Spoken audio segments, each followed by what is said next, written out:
Hey everyone, welcome back for another deep dive. Today we're going to be looking at a whole bunch of news articles, all from Ethiopia. Yeah, and it's kind of interesting, we've got articles here from, kind of like a political journal.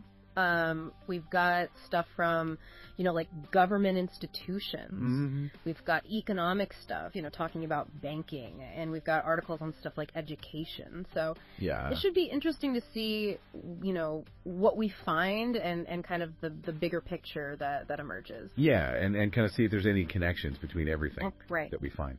So let's just jump right in. This first article is from Agenda. Okay. And it's talking about the immediate aftermath of the U.S. halting U.S. aid funding to Ethiopia. Right. And it says that over 5,000 public health workers have lost their jobs basically like overnight. Yeah, that's a huge number. And especially when you consider that a lot of these health programs, particularly the ones focusing on HIV and AIDS, rely so heavily on USA-type support.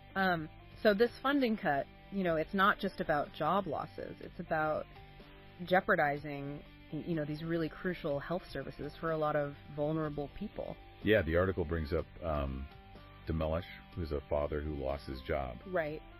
And now he can't even afford his daughter's school fees. Wow. So it's really hitting families really hard.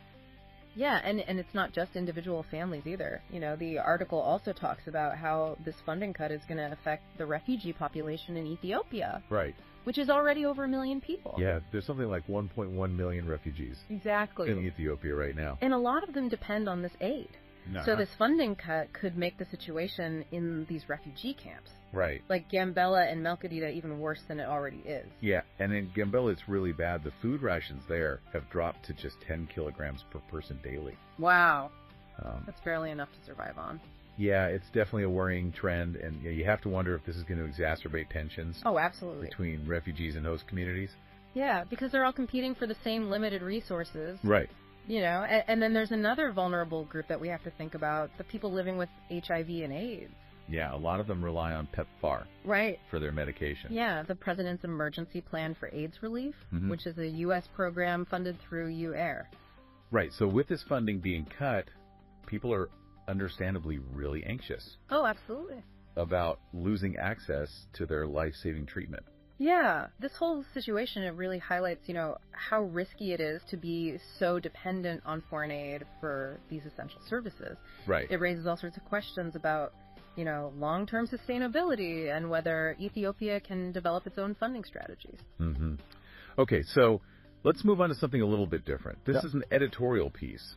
And it's looking at the legacy of the outgoing African Union chairperson. Okay. And the challenges that are facing the organization as a whole.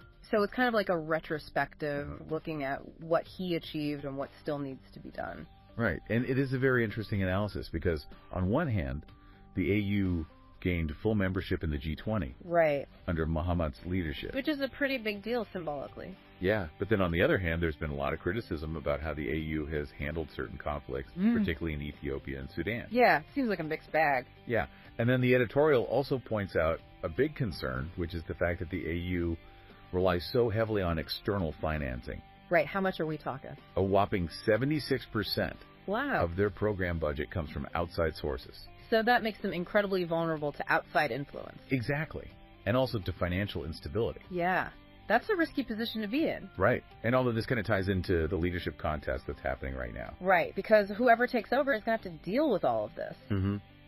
There are 3 candidates, and they each have their own strengths and weaknesses. I imagine so. So their ability to secure funding and navigate all this complex geopolitics is going to be absolutely crucial. Yeah. No pressure. Right. There's this one line in the editorial that really stood out to me. What was that? It said, military takeovers, the erosion of democratic accountability, and external influences have created a governance vacuum that exposes civilians.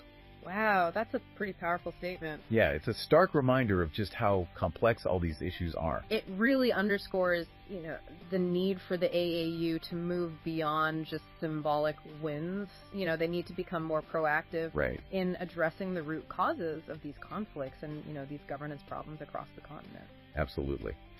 Okay, so let's shift gears again, and this time we're going to be focusing on the Ethiopian Investment Commission. Okay.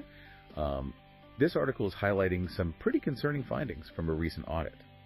What did they find? Well, it turns out that only 24% 24%. of the almost 19,000 investment licenses that they've issued Wow. have actually led to operational projects. So basically 3/4 of these projects are just stalled or abandoned. It seems that way, and the audit points to some systemic issues. Like what? There's a lack of oversight.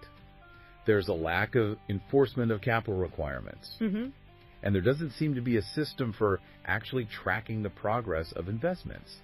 So there's no accountability. Right. And this lack of accountability is what's led to, all these stalled or abandoned projects. Yeah, and that raises serious doubts about whether the commission is actually effective. Right. And the article highlights a really clear example of this. Emirates Steel Penal. They leased some land 4 years ago, and they haven't even started construction. Wow. So it's a perfect illustration of how the commission is struggling to hold investors accountable. Yeah, and the article also mentions that there's growing criticism of foreign investors, too. Oh, really? Yeah, there are concerns that they're not creating enough jobs, and they're not transferring enough technology. Mm-hmm. Some companies are bringing in equipment that local workers don't even know how to operate. So it's not really benefiting the local economy. Exactly. There's this one quote in the article that really sums up the frustration. What's the point of issuing licenses if projects are managed haphazardly? That's a good question. Ryan, and it seems like the solution is to give the commission more teeth, strengthen their legal authority, and improve coordination between the federal and regional agencies. Right, so that everyone's on the same page. Mm-hmm. Okay, so up next, we have an article about the Ethiopian Roads Administration, Okay, or ERA. got it. And they've had to suspend 27 road projects 27. because a whole combination of different factors. What kind of factors are we talking about? Well, there are security concerns, of course. Right. But there are also contractor disputes. There are budget shortfalls. Mm-hmm. And there's been this surge in compensation claims. So it's like everything's hitting them at once? Yeah, and financially, they're really feeling the strain. But didn't the article say they had a record high budget this year? They did. So what's going on? Inflation has just completely eaten away at their purchasing power. Ah. So now they're struggling to pay billions of birr. Wow. In outstanding compensation to people who were displaced Right. by these road construction projects. Yeah, that makes sense. The article tells the story of Bayamule, Okay. who was evicted from his home 3 years ago to make way for a road project. Oh, wow. And he still hasn't received any compensation. That's awful. Yeah, he and his family are really struggling, and it's a stark reminder of how these delays have real human consequences. It's easy to forget about the people behind the numbers. Exactly. Yeah. And then, to make matters worse, there's been a policy shift. Oh, what happened? They've transferred the responsibility for paying right-of-way compensation to the regional states. And has that been a smooth transition? Not really. I can imagine that's created a lot of confusion. Yeah, it's definitely made things more complicated. And then on top of all that, there's this whole other issue of contractor competency. What do you mean? Well, the article says that over 50% of the projects that are being handled by domestic contractors are performing below 50% of what they were supposed to. So they're falling way behind schedule. Yeah, and it seems like the problem is with the contractor selection process. Ah, they need to be more rigorous. Yeah, they need to make sure that they're choosing contractors who are both technically skilled and financially stable. So they can actually get the job done. Right. Okay, so let's move on to education now. Okay. This article from the Education and Training Authority, or ETA, is talking about a new initiative that's aimed at raising the bar Okay. for higher education institutions. What are they doing? They're rolling out a standardized quality audit system Okay. that's going to apply to all higher education institutions. So universities and colleges. Yeah, and also TVET centers. What are those? TVET stands for Technical and Vocational Education and Training. Got it. So those are centers that are specifically focused on, training people for certain trades and professions. So it's like hands-on practical skills. Yeah. That makes sense. So this new system is basically trying to make sure that there's a consistent standard of quality across all these different institutions. So everyone's meeting a minimum requirement. And it's not just a recommendation anymore. These quality audits are going to be a prerequisite for getting accreditation. So it's mandatory. Yeah. Interesting. And the article really emphasizes the fact that they're going to be focusing on graduate outcomes. Yeah. Meaning, are these graduates actually employable? Right. Can they actually get jobs? Right. And they're going to be looking at student support services. And they're also going to be looking at whether these academic programs Right. are aligned with what industries actually need. So making sure that the skills people are learning are relevant. Yeah, and it seems like there's a real need for this kind of quality assurance because last year, 22 private higher education institutions had a 0% A 0%. pass rate in their exit exams. Wow. That's a big red flag. Yeah, it's a huge problem. Clearly something needs to change. Yeah, the article suggests a few different things, like better teacher training, stronger links between universities and industries, Right. and maybe moving away from this one-size-fits-all curriculum. So more tailored to specific needs. Yeah. Makes sense.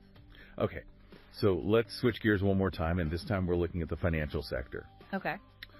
This article is about Hibret Bank, which is one of the private banks in Ethiopia. Got it. And they recently wrapped up their financial year with kind of a mixed bag of results. Mixed. Well, on the one hand, their assets grew, Okay. and their deposit base also got bigger. So that sounds good. It shows that they're growing, Right. but on the other hand, their pre-tax profit only grew a tiny bit. Why is that? Well, they're facing rising costs, Mm-hmm. and there are some industry-wide challenges that are affecting all the banks. Like what? Well, the National Bank of Ethiopia, which is the central bank, Right. have been tightening monetary policy. To try to control inflation.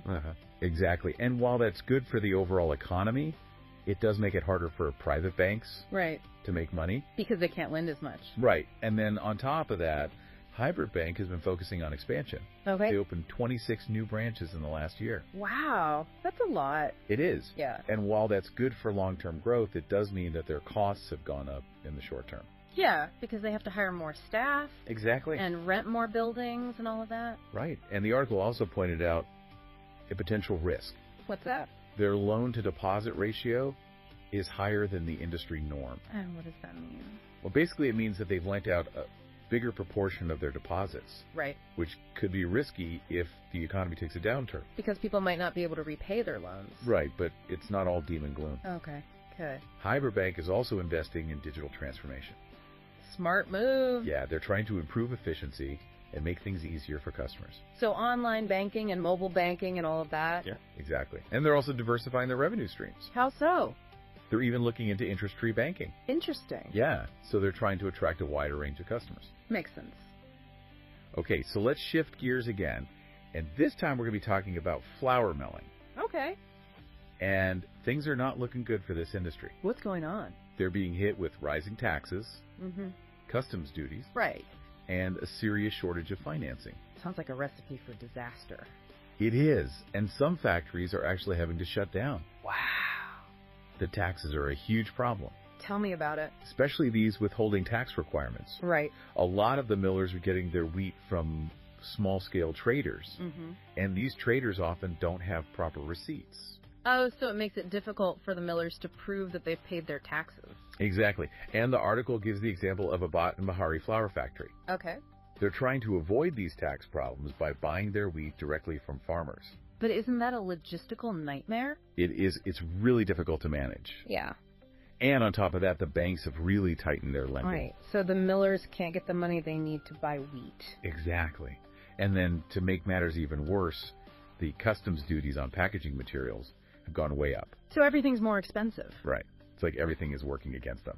Yeah, it sounds like the government needs to step in and provide some kind of relief, maybe a more progressive tax system that takes into account, the specific challenges they're facing. Right. Because this is an essential industry. Okay, so for our final article, we're going to be looking at something a little bit different. Oh, okay. I'm intrigued.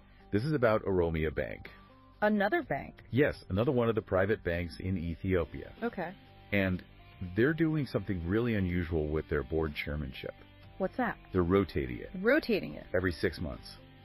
So every 6 months they have a new chairman. Exactly. They're trying to draw on the expertise of all their different board members. Yeah, they want to keep things fresh and prevent stagnation.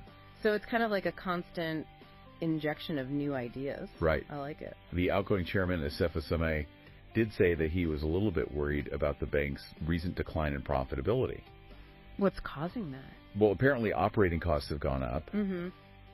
but he thinks that this new approach, the rotating chairmanship, Right. could help in the long run. So it's a bit of a gamble. Yeah, and not everyone is convinced that it's a good idea.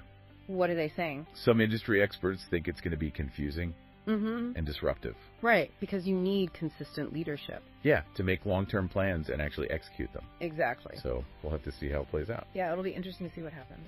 Okay, so I think we've covered a lot of ground here. We have. Each of these articles has given us a glimpse into a different sector Mm-hmm. in Ethiopia, and they're all facing their own unique set of challenges. So, until next time. Farewell.